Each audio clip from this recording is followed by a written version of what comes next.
Baseball is one of the most popular sports in the world, and is particularly popular in the USA, earning the distinction of being called America's favorite pastime.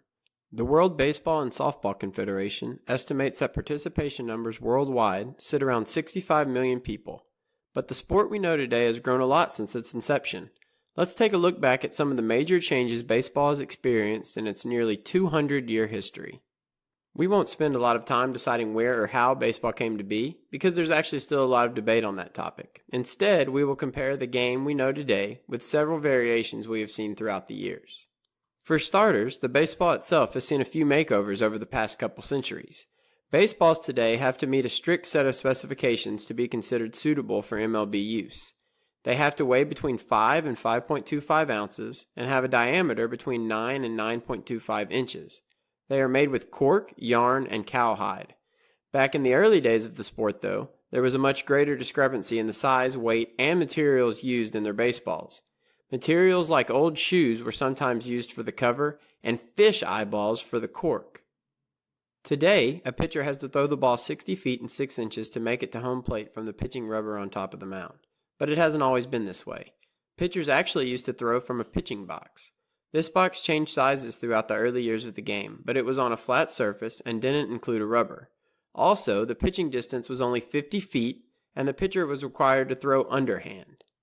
Hitting has also changed pretty significantly since the mid-1800s. At one point, there was a rule that stated that the batter could request whether or not they received a high or low pitch, and they were allowed to use bats that were flat on one side. Also, the length and the weight of the bats weren't regulated. Older players were known to swing bats that weighed close to 3 pounds. Modern bats, in contrast, are round and typically weigh around 30 ounces with an average length of 33 inches. Batting helmets weren't widely used until the mid-1950s. Before then, hitters would just wear their hat to the plate. There were some crude helmets that were thrown together in the early 1900s that were likened to a boxing glove you wore on your head, but they mainly just provided protection to the ears and not the head itself. Baseball gloves also weren't around at the game's inception. Players would field balls with their bare hands. Early gloves were nothing more than bandages wrapped around a player's hand with no webbing, usually after an injury to their hand.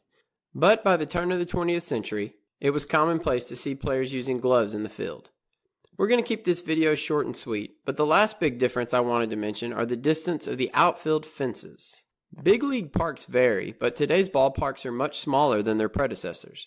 The change was made in order to spur offensive numbers and increase crowd excitement with the rise of the home run.